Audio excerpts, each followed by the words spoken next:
गुरुर्ब्रह्मा गुरुर्विष्णू गुरुर्देवो महेश्वरा गुरुर साक्षात परब्रह्म तस्मै श्री गुरुवे नमः. काल मी सांगितलं की आपण इथं जरी 3 लोक ही साधना करत असताना दिसलो तरी स्थूल जगताच्या पलीकडे सूक्ष्म जगत आहे आणि ते सूक्ष्म डायमेन्शन मधले सूक्ष्म आत्मे आपल्यासोबत ही साधना करतात. कशासाठी? ट्रान्सफॉर्मेशन. त्यांनाही ट्रान्सफॉर्मेशन हवंय आणि आपल्यालाही ट्रान्सफॉर्मेशन हवंय. Transformation from brute to man, man to good man and good man to God.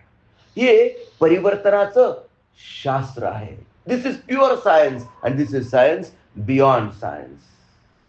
आपण या शास्त्रानुसार या स्थूल क्रिया करतो.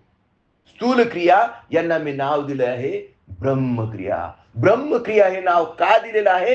कारण आपण ज्याही क्रिया, ज्याही शारीरिक क्रिया करतो त्या सर्वांमधल्या या सर्वश्रेष्ठ ट्रान्सफॉर्मेटिव्ह क्रिया आहेत आणि म्हणून यांना आपण ब्रह्मक्रिया म्हणतो.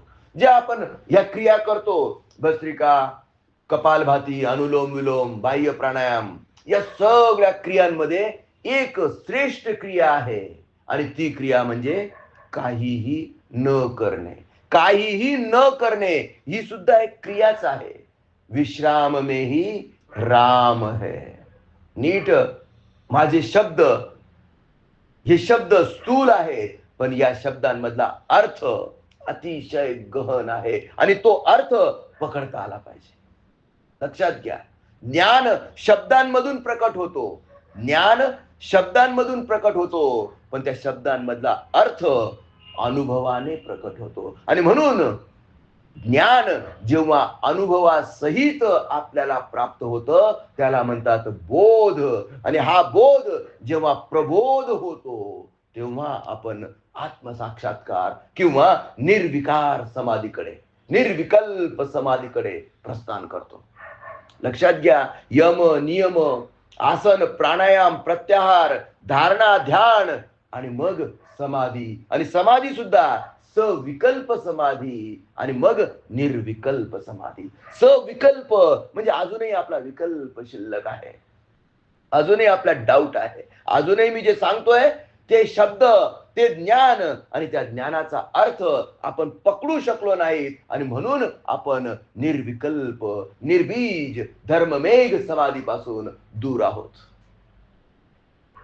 दूर आहोत आपण. आणि मग यासाठी काय केलं पाहिजे? पहिले तर मी जे सांगतो त्या शब्दांवर विश्वास ठेवला पाहिजे. सत्संगत्वे निसंगत्वम, निसंगत्वे निर्मोहत्वम, निर्मोहत्वे निश्चलतत्वम, निर्मोहत्वे निश्चलतत्वम, निश्चलतत्वे जीवन मुक्ती, निश्चलतत्वे जीवन मुक्ती. सामान्य माणसाजवळ एवढा पेशन्स नसतो. साईबाबा सांगतात श्रद्धा ठेवा आणि सबुरी ठेवा, श्रद्धा आणि सबुरी. पण सामान्य माणसाकडे श्रद्धा पण थोडीफार असते, थोडीफार, आणि सबुरी तर अजिबात नसते. श्रद्धा थोडीफार का? थोडीफार का? सोमवारी शंकराच्या मंदिरात जायचं, मंगळवारी गणपतीला नमस्कार करायचा, बुधवारी विठोबाला पंढरपूरला जायचं, गुरुवारी गुरुदेव दत्त म्हणायचं, शुक्रवारी संतोषी माता म्हणायचं, शनिवारी शनिदेव किंवा हनुमान, जय हनुमान, रविवारी जय आदित्याय नमः, जय सूर्याय नमः. जशी हे 7 दिवस आठवड्याचे बदलत राहतात तशी सामान्य माणसाची श्रद्धा आणि भक्ती पण तसेच बदलत राहतात. एका माणसाने खंडोबाला नवस केला, बिरोबाला बोलवलं, म्हसोबाला बोलवलं, गुरुदेव दत्ताला आळवलं, संतोषी मातेला सांगितलं, पण काही उपयोग नाही झाला, काही उपयोग नाही झाला. का रे बाबा? ह्या देवाला नवस कर, त्या देवाला नवस कर, अमुकला तमुकला, का नाही भेटलं?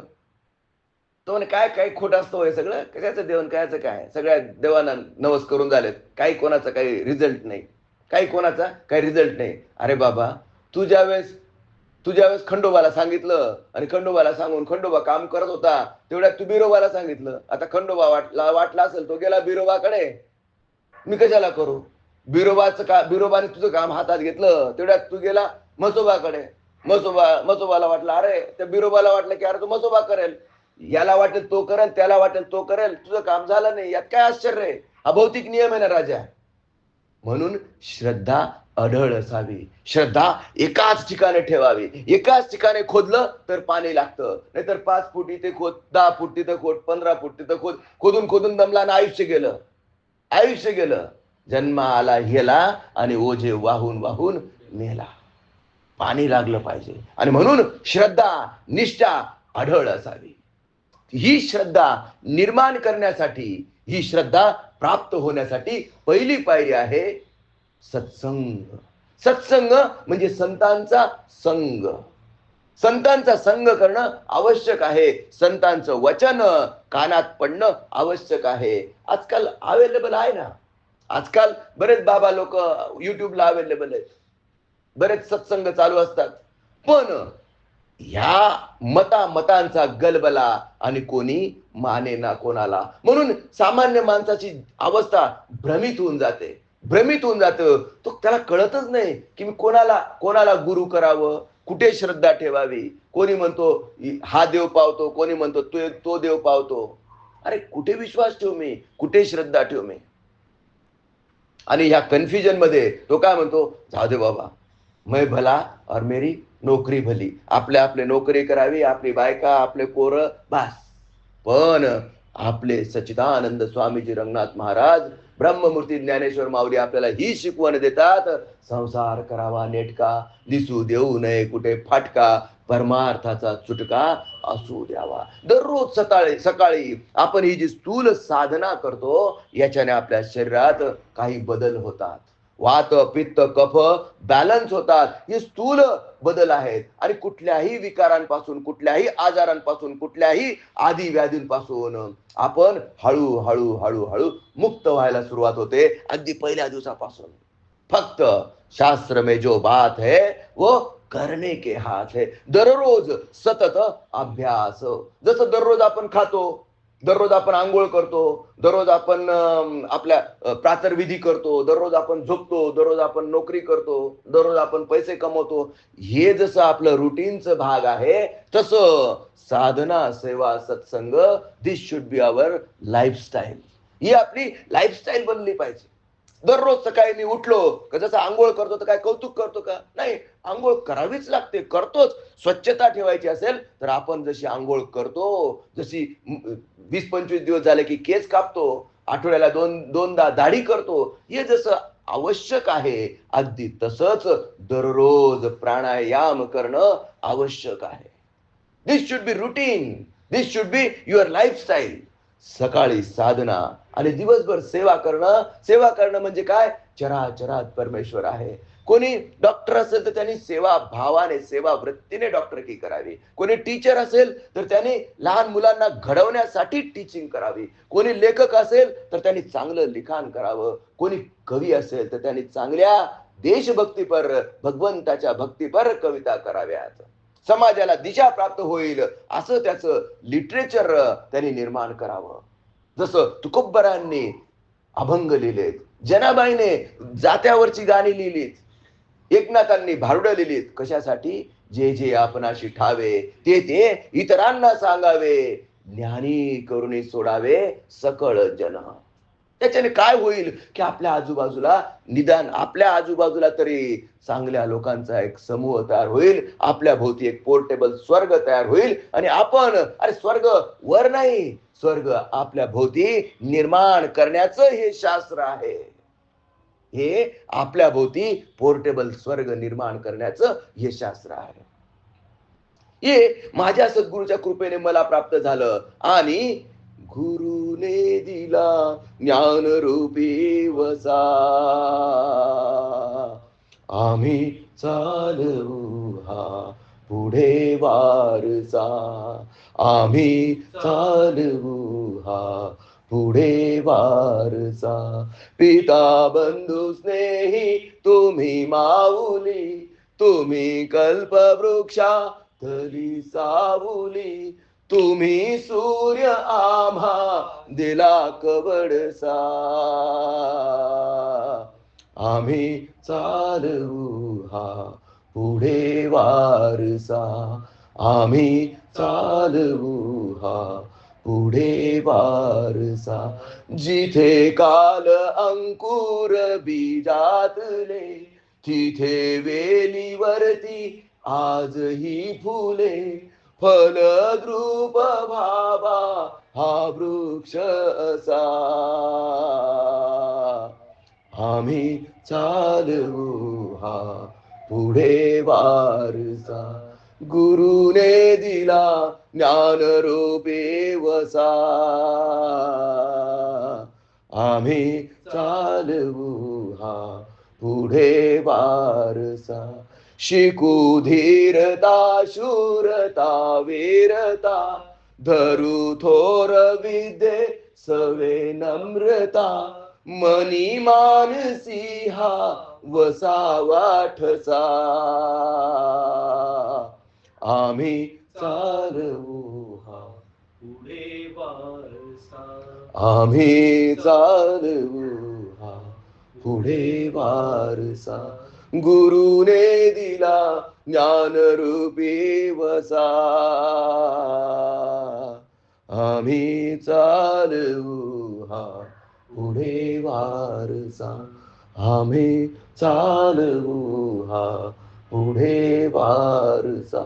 जे आपल्याला समजलं, ज्याचा अनुभव आपल्याला आला, ते आपल्यापुरतं मर्यादित न ठेवता, अरे हे दिल्याने वाढतं, हे दिल्याने वाढतं. आणि कोणी कोणी घ्यायला तयार नसतं. हे जरी सत्य असलं तरी मी काय म्हणतो, भिंतींना सांगून टाका, भिंतींना सांगून टाका, कारण माझा उद्देश आहे तुमचं वाढलं पाहिजे.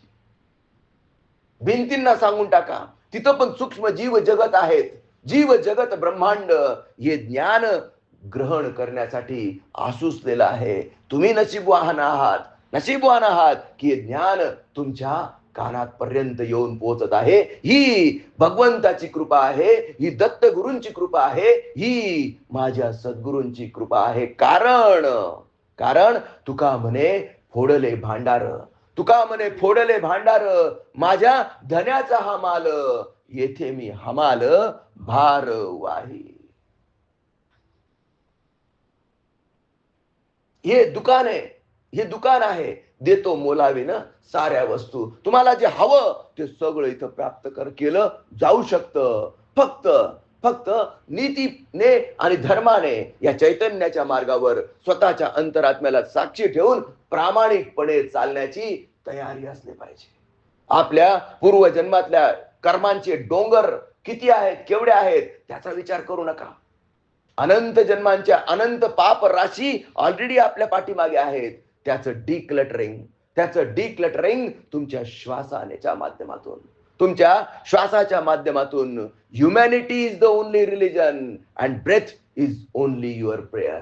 तुमची श्वास हीच तुमची प्रार्थना आहे. आणि जेव्हा ही प्रार्थना अखंड घडते तेव्हा जन्मोजन्मांच्या पाप राशी पळून जातात. आणि जेव्हा तुम्ही या पाप राशींपासून पूर्ण मुक्त होतात तेव्हाच इच्छा, आकांक्षा, वासना, अपेक्षा या सगळ्या लयास जातात. आणि ती स्थिती प्राप्त होणं म्हणजेच समाधी. ती स्थिती एकाएकी प्राप्त होऊच शकत नाही. का? कारण 84 लक्ष योनी फिरून आलेला आहात तुम्ही. 84 लक्ष योनी फिरून आलेला आहात. आणि एक एक योनी कोटी कोटी फेरा.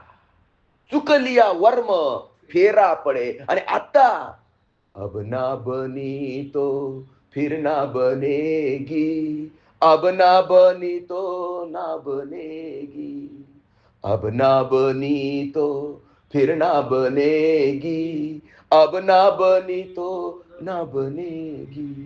ठाट पड़ा रह जाएगा सब, ठाट पड़ा रह जाएगा सब, चल पडेगा बंजारा जब. बंजारा म्हणजे हा तुमच्या आतलं चैतन्य, हा तुमचा आत्मा. जेव्हा इथून ही देहाची कुडी सोडून निघून जाईल तेव्हा ठाट पडा रह जाएगा सब, ठाट पड़ा रह जाएगा सब, चल पडेगा बंजारा. कितीही हॉस्पिटल बांधा आणि कितीही तुम्ही इथं इथं घर बांधा, फार्म हाऊस बांधा, काय करायचं ते करा. ठाट पड़ा रह जाएगा सब, ठाट पड़ा रह जाएगा सब, चल पड़ेगा बंजारा. हे सत्य, हे अटळ सत्य कायम डोक्यात ठेवा, कायम डोक्यात ठेवा. आणि मग भावना करता करविता तो आहे. आणि हे सगळं करायला त्यांनी मला फक्त निमित्त केलेलं आहे. निमित्ताचा धनी निर्मिलाचे प्राणी, माझे माझे म्हणून तोही वाया गेला. आणि म्हणून आपल्याला मिळालेला हा वेळ, किती वेळ मिळालेला आहे माहित नाही, किती आयुष्य मला मिळालेलं आहे मला माहित नाही. कोण काळ येईल कैसा, नाही या देहाचा भरवसा. तुझ्या डोक्यावर बसलाय काळ, कधी टाकेल जाळ, कधी टाकेल जाळ माहित नाही. आणि म्हणून ज्ञानी व्यक्तीने हे सावध राहून आपण आपण काय केलं पाहिजे, ब्रह्मज्ञानाने युक्त ब्रह्म क्रिया केली पाहिजे. सकाळी दिवसभर सेवा केली पाहिजे. कारण गण गण गणात बोते, चराचरात परमेश्वर आहे. आणि चराचरात परमेश्वर आहे तर मी कोणाला लुबाडावं, मी कोणाचा द्वेष करावा, कोण माझा शत्रू आणि कोण माझा मित्र. कबीर खड़ा बाजार में सबकी मांगे खैर, ना किसी से बैर ना किसी से दोस्त. कुणाशीही मैत्री नाही आणि कुणाशीही वैर नाही. कबीर खड़ा बाजार में सबकी मांगे खैर, ना किसी से दोस्ती ना किसी से बैर. विषय समजून घ्या.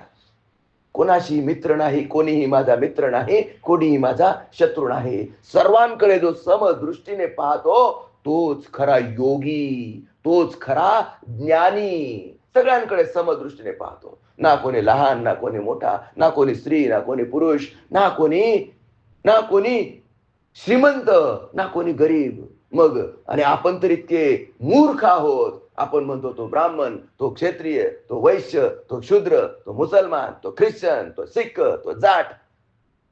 सत्यानाश, सगळा सगळा सत्यानाश. माऊली सांगतात, ब्रह्ममूर्ती ज्ञानेश्वर माऊली सांगतात, माणुसकी हाच तुमचा धर्म आणि श्वास हीच तुमची प्रार्थना. अखंड नामस्मरण, अखंड प्रार्थना, चराचरात परमेश्वराला पाहून करणं म्हणजेच सेवा. आणि मग सत्संग.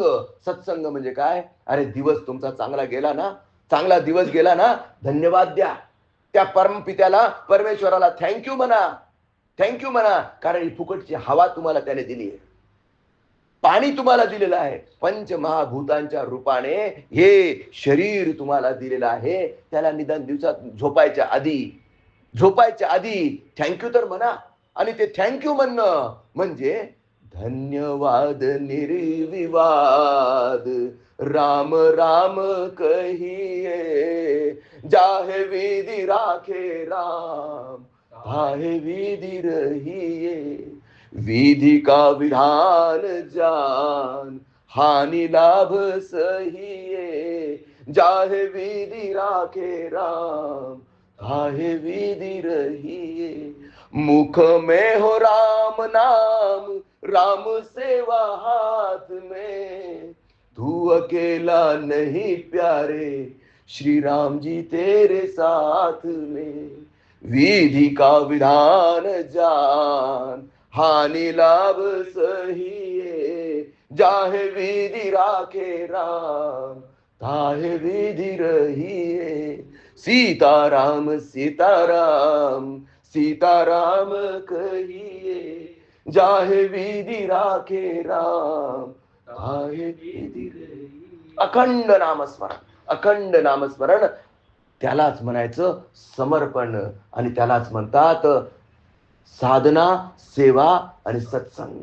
समर्पण, तन मन धन जो कुछ है सब तेरा, तेरा तुझको अर्पण, क्या लागे है मेरा. या भावात जो झोपी जातो, या भावात जो झोपी जातो त्याची झोप ही योग निद्रा होते. लक्षात घ्या, त्याची झोप योग निद्रा होते. मग झोपेत पण भगवंत